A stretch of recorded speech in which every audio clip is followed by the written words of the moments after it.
Bom dia, sejam bem-vindos a mais uma live de hoje.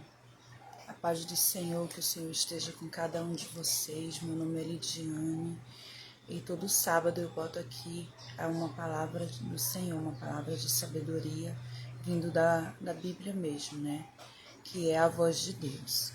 Eu peço que vocês compartilhem essa live, passe adiante o vídeo do Senhor, para que assim seja feito, né? Conforme a vontade dele, como está escrito lá em Marcos. Hoje a gente vai falar da infidelidade nossa a Deus, né? Lá em Juízes capítulo 2, ele trata da infidelidade dos israelitas ao trazer para Canaã essa infidelidade, né? E Deus trouxe Israel para Canaã e Deus foi fiel às promessas que ele havia feito, né? As promessas da aliança aos israelitas. Mas os israelitas foram infiéis a Deus, portanto, assim como Israel foi infiel a Deus, Deus foi um instrumento no meio deles, né? E Deus agiu no meio deles, mas Deus também, ele não é só amor, ele não é só promessa, Deus pune aqueles que se afastam dele. E, portanto, Deus usou os cananeus para punir os israelitas, porque eles foram infiéis, eles foram rebeldes com Deus. E após a morte de Josué, isso aí se deu após a morte de Josué, Deus havia treinado Josué para ser feito, para ser cumprido a promessa de Deus na vida de todas aquelas pessoas. Enquanto Josué estava vivo, essas pessoas conheciam a Deus porque ele sempre pregava a Deus, né? É de extrema importância que a gente pregue a Deus para os nossos familiares, as pessoas do nosso dia a dia, para que o ídolo do Senhor seja levado, para que as pessoas conheçam o caminho de Deus. E assim Josué fazia, né? Josué havia sido treinado para levar o ídolo do Senhor, para conquistar, né, territórios, né, a partir da vontade de Deus. Mas os israelitas se afastaram de Deus e, ao fazer isso, eles trouxeram um longo período de sofrimento e derrota para Israel. Embora nesse período houvesse também tempo de paz, eles foram conquistados por meio de libertadores enviados por Deus, conhecido como juízes, por isso que o nome do livro é Juízes. Josué mandou embora todo o povo de Israel e cada homem foi tomar conta do seu pedaço de chão que havia recebido como herança de Deus, né? O povo de Israel serviu a Deus enquanto Josué estava vivo. Depois que ele morreu, eles ainda continuaram a servir o Senhor enquanto viviam aqueles líderes que também tinham visto que Josué havia feito, né? Tinha visto tudo que o Senhor havia feito no meio de Israel. Josué, ele era muito servo de Deus, muito forte, muito destemido, né? E ele morreu com 110 anos. Então depois ele foi sepultado e todas as pessoas daquela geração também morreram, e os seus filhos, e eles acabaram esquecendo o Senhor e as coisas que Josué havia feito no meio deles, as coisas que Deus havia feito no meio deles. E eles começaram a sofrer. Por isso que Deus chamou os juízes para libertar esse povo. Quando o povo começou a rejeitar Deus, começou a adorar Baal e outros deuses, Deus puniu esse povo. Ele permitiu que caísse sobre ele poder de tribos e nações estrangeiras que apreenderam esse povo e suas propriedades e governava sobre esse povo, tornando esse povo sobre castigo cruéis, tornando esse povo escravo, né? Eles eram cruéis com esse povo. E depois de muito sofrimento, o povo finalmente se voltou para Deus, e Deus deu a ele libertadores que são chamados de juízo para derrubar os inimigos e restaurar a independência de Israel. Mas assim que eles estavam vivendo em paz e contente, né, novamente o povo se esquecia de Deus e aí voltava aos seus caminhos idólatras de novo, às antigas práticas. É como aquele versículo que diz, né, o cachorro tornou o seu vômito, né?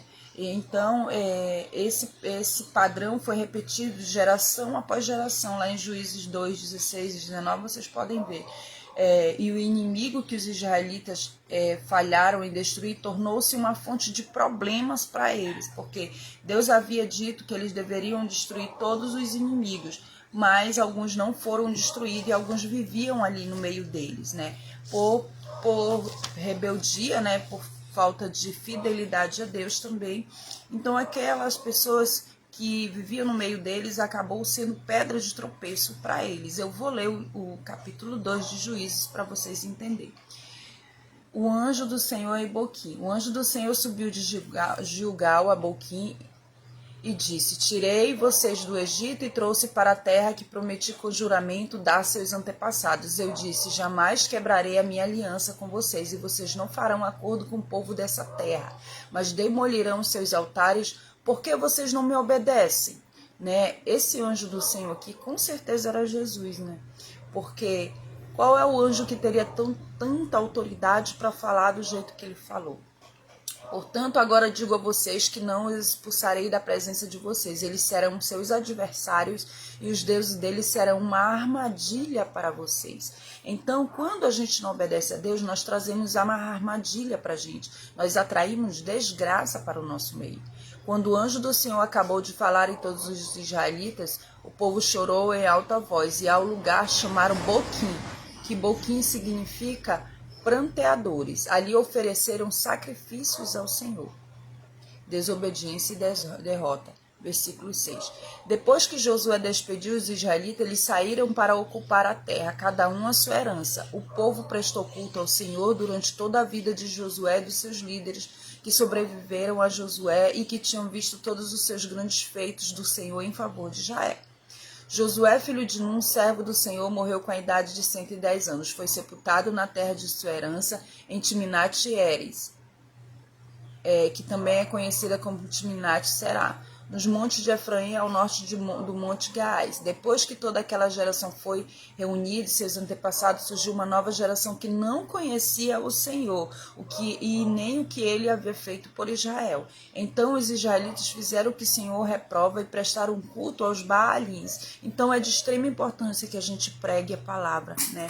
As pessoas, elas não estão dando tanta importância ao ID do Senhor, mas é de extrema importância que a gente pregue a palavra. Está escrito, né, que nós devemos pregar a tempo e fora de tempo, ou seja, em qualquer oportunidade, que nós não devemos perder a oportunidade de pregar o ID do Senhor, a palavra de Deus, né? Abandonaram o Senhor Deus dos seus antepassados, que os havia tirado do Egito, e seguiram, adoraram vários deuses dos povos ao seu redor, provocando a ira do Senhor. Abandonaram o Senhor e prestaram culto a Baal e a Astarote. A ira do Senhor se acendeu contra Israel e ele os entregou na mão de invasores que o saquearam. Ele os entregou aos inimigos ao seu redor, aos quais já não conseguiam resistir. Por que Deus fez isso? Porque ele era um Deus tirano? Não. Porque Deus falou, já que vocês estão com um coração tão destemido para fazer o que vocês querem fazer, ok, eu vou deixar vocês fazerem, porque aliás, para isso Deus lhe deu o livre-arbítrio, né? Então Deus deixou eles fazerem o que eles queriam fazer, só que aí eles sofreram as consequências, né? Porque tudo na vida tem consequência. Versículo 15. Sempre que os israelitas saíam para a batalha, a mão do Senhor era contra eles para derrotá-los, conforme havia advertido e jurado a vocês. Grande angústia os dominava. Então o Senhor levantou juízes que os libertaram das mãos daqueles que o atacavam. Porque Deus, ele é misericordioso, ele viu que aquele povo estava com tanto sofrimento e ele levantou juízes para isso. Com licença, gente, só um minutinho, volto já. Só uma pausazinha aqui.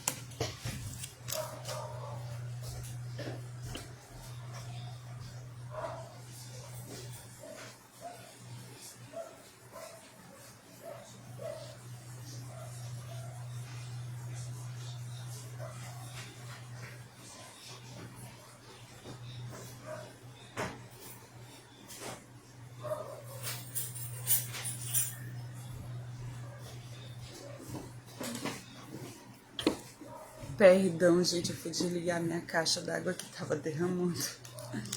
Então Deus, ele levantou juízes, né, para lutar pelo aquele povo. Por quê? Porque mesmo aquele povo sendo errante, mesmo aquele povo sendo desobediente, com o coração obstinado, Deus, ele nos ama, ele é justiça, né? Ele se ira, porque a ira de Deus, ela é santa, mas ele também é misericordioso, e a misericórdia de Deus, ela é longânima, significa que ela é muito, muito, muito maior do que aquilo que a gente pode suportar, possa ter paciência, né?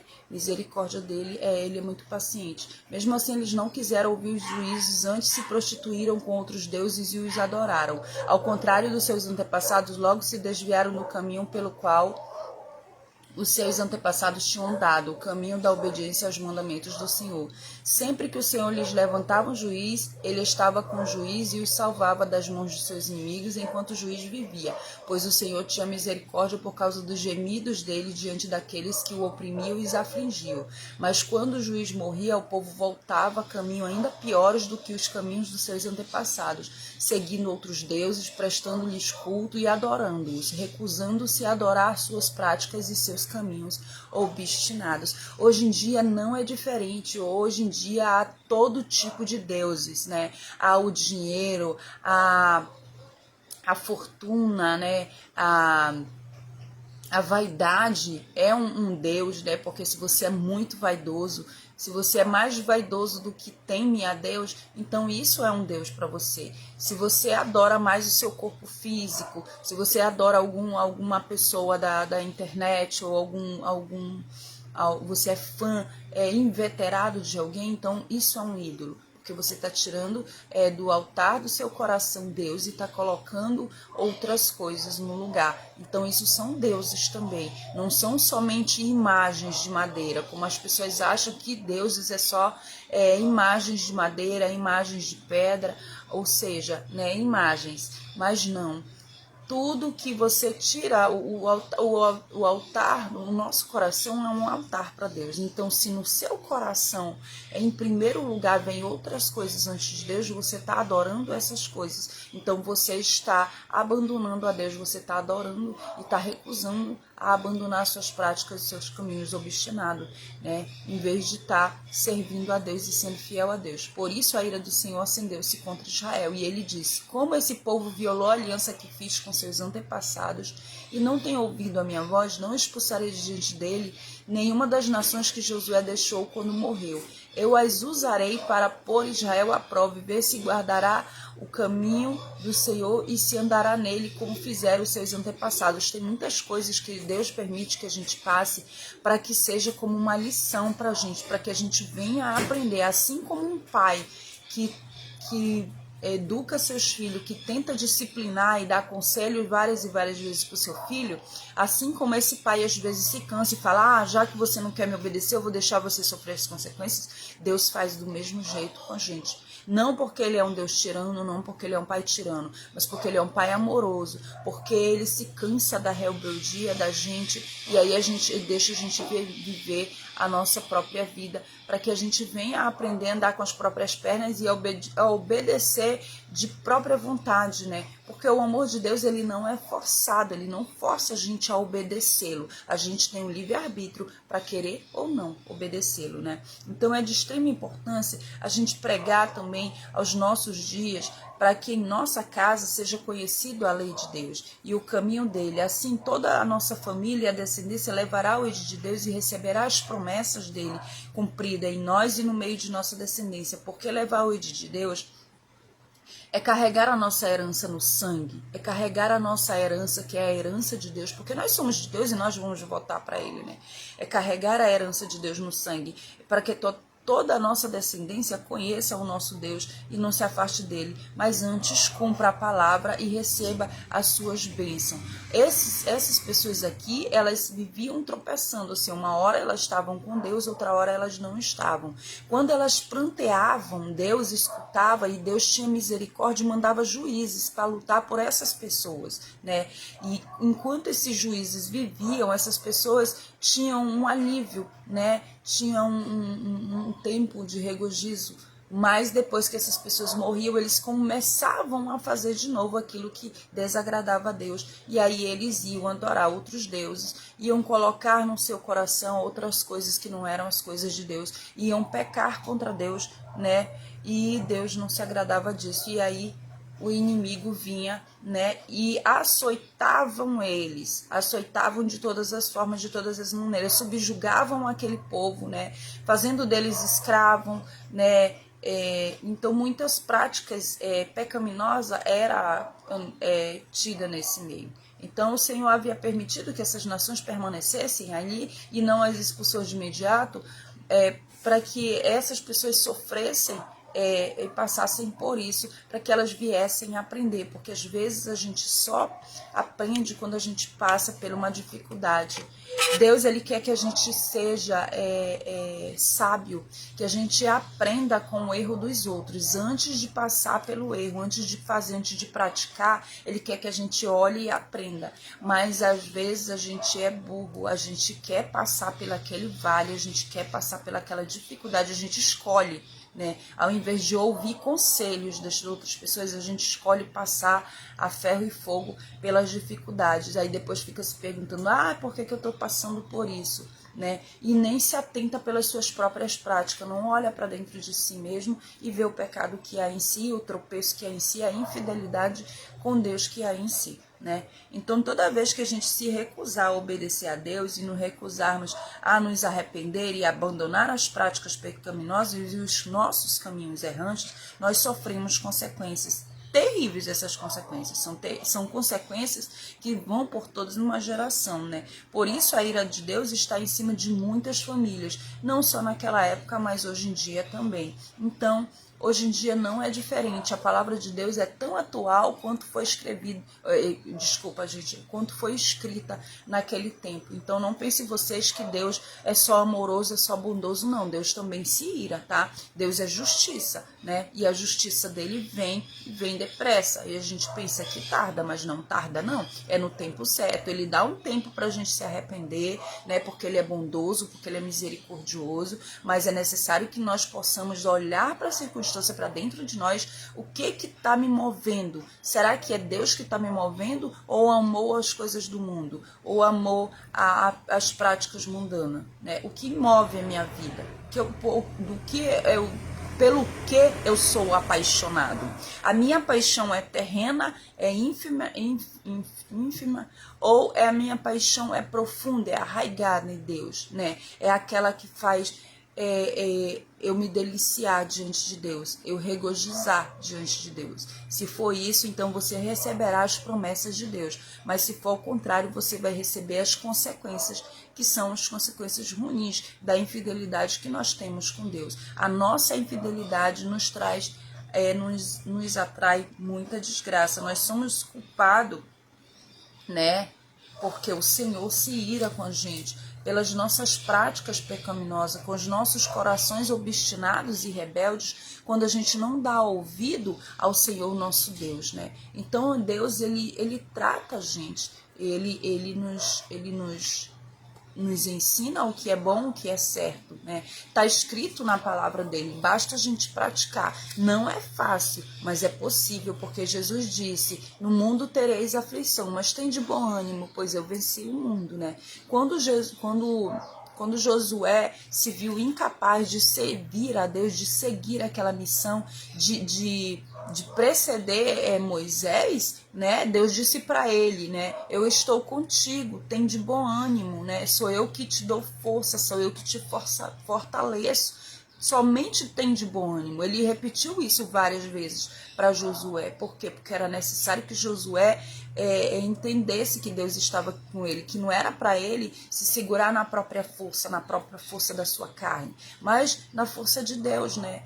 Quando Gideão estava malhando trigo, Deus disse, vai nesta força que eu te ajudarei, né? Então, o que ele quis dizer? Eu sou a tua força. Então, é essa força que a gente tem que buscar, a força de Deus. Porque com a nossa força nós somos fracos, nós somos fortes para pecar, mas nós somos fracos para obedecer a Deus. Tem gente que diz, a carne é fraca para obedecer a Deus, mas ela é muito forte para pecar, saiba disso, tá? Porque a toda hora é muito fácil a gente pecar, é muito fácil a gente sair da vontade de Deus. O difícil é a gente fazer a vontade de Deus e aceitar a vontade de Deus e o tempo de Deus. Então a gente precisa ser fiel a Deus, a gente precisa ser leal a Deus, né? Nós precisamos lutar pela fidelidade para que as promessas sejam cumpridas na nossa vida, na nossa família, na nossa geração e de geração em geração e assim adiante. Então essa é a palavra do Senhor para hoje, né? Peço que vocês leiam o livro de Juízes, que vocês vão aprender muito, é um livro muito maravilhoso, muito revelador, é um livro que nos traz muita sabedoria para que nós possamos pôr em prática no nosso meio, na nossa família, na nossa casa, né? Ao redor de nós, para que nós possamos levar o ídolo do Senhor. Orem a Deus, peçam discernimento, sabedoria a Ele antes de fazer qualquer coisa, porque antes de eu vir aqui pregar para vocês, eu prego primeiro para mim. A palavra serve mais para mim do que para vocês, né? Porque eu sou uma serva de Deus, eu não sou pastora, não almejo ser, eu sou apenas uma pessoa levando o ídolo do meu Pai. E eu faço isso com muita honra, muita responsabilidade. E eu me emociono muito em fazê-lo, porque eu dou graças a Ele por eu ter acesso a essa palavra, onde em muitos países as pessoas são perseguidas e são impedidas de fazê-lo. E aqui é com muita honra que eu faço isso, trazendo isso do meu Pai para vocês, né? Uma palavra de sabedoria, uma palavra que se vocês se espelharem nela, se vocês buscar implacavelmente dentro da palavra de Deus, dentro do Espírito de Deus, vocês jamais vão se sentir decepcionados e desesperados e abandonados, porque Deus, ele não abandona ninguém. Ele fala que até uma mãe pode abandonar um filho, mas o Senhor Deus, ele nunca nos abandonará. Então essa é a palavra de hoje. Fiquem com Deus. Amo vocês em Cristo. Até a próxima, se assim Deus permitir.